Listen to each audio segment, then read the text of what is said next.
In the deafening roar of World War II, amidst skies filled with fire and fury, one man flew a different kind of mission.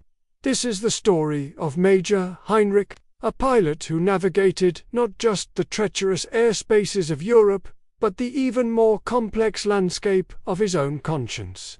While his orders were to destroy the enemy, his personal mission was to preserve life. Imagine being in the cockpit, the fate of hundreds, maybe thousands, in your hands. For most, the target is just a red circle on a map. But for Heinrich, it was a town, a village, a place where people lived, loved, and dreamed. He saw the faces he was told to forget, the lives he was ordered to ignore. This wasn't a weakness. It was his profound strength. He knew that destroying the enemy's ability to fight was crucial, but he believed it could be done without indiscriminately taking lives. Heinrich wasn't a pacifist. He was a pragmatist with a powerful moral compass. He was a soldier, sworn to duty, but he was also a husband and a father who understood the universal value of a human life. This internal conflict defined his every flight. While other pilots dropped their payloads on city centers to break morale, Heinrich took a far greater risk. He would fly dangerously low, through a storm of anti-aircraft fire, to pinpoint his targets with surgical precision. His focus was on the machinery of war, not the people caught in its gears. He targeted railway junctions, but only the tracks, not the stations. He aimed for fuel depots located on the outskirts of towns, not the factories nestled within them. He would study reconnaissance photos for hours, not just to find the target, but to find the safest way to hit it. He looked for the moment a supply train was between villages, or when a convoy was parked far from any settlement. This approach was incredibly dangerous. Flying low made him an easy target for ground fire. Delaying his bomb run to find the perfect, isolated moment gave enemy fighters more time to intercept him. His crew often questioned his tactics. "Major," one of his gunners once said, "you're going to get us all killed. Just drop the bombs and let's go home." But Heinrich's resolve was unshakable. He would calmly reply, "Our mission is to stop their war machine, not to become murderers. Every life we spare today is a victory for humanity." Think about the immense pressure. The success of the war effort depended on disrupting enemy supply lines. His superiors demanded results, measured in tons of destruction. Anything less was seen as failure, or worse, cowardice.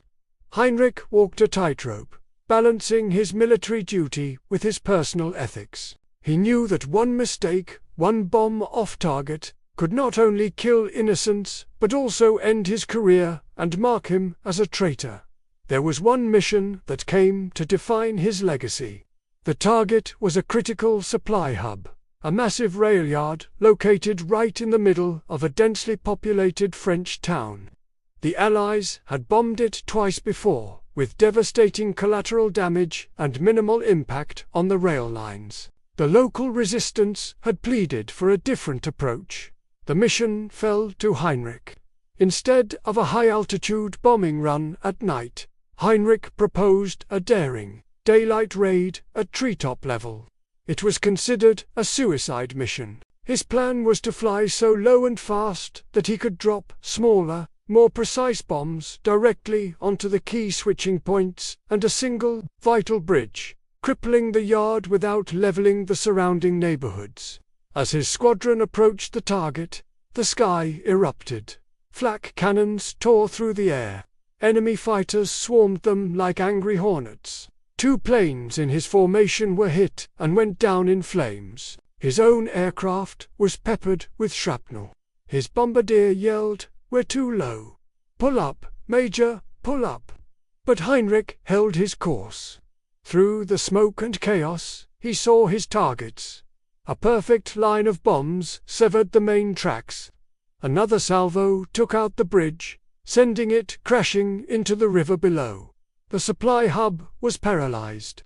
He had accomplished the mission, But as he banked his battered plane to head for home, he looked back at the town. There were no massive fireballs, no plumes of smoke rising from residential streets. He had done it. He had threaded the needle. Back at the base, the debriefing was tense. His superiors were initially furious about the risks he'd taken and the planes he'd lost. But then the reconnaissance reports came in. The rail yard was completely out of commission.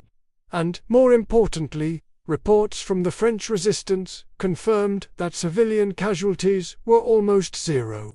What was first seen as recklessness was now hailed as a stroke of genius and incredible bravery. Heinrich's story isn't one you'll find in most history books, which often focus on grand battles and famous generals.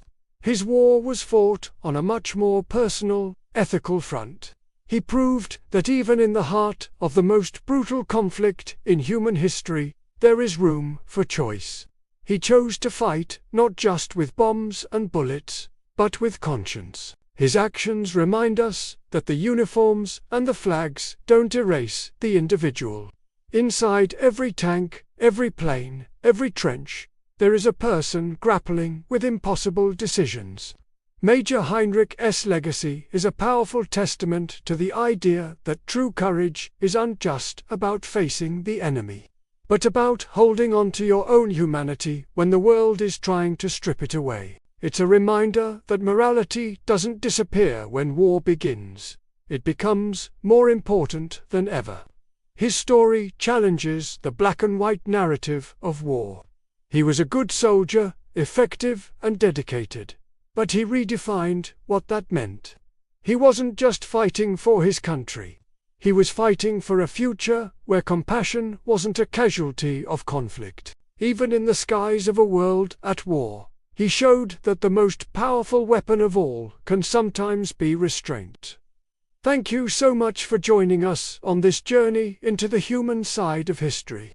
If this story moved you, please hit that like button and subscribe to our channel for more true stories of courage and conscience. Let us know in the comments what you think about Major Heinrich's choices. We'd love to hear your thoughts. Until next time, stay curious and never forget the people behind the history.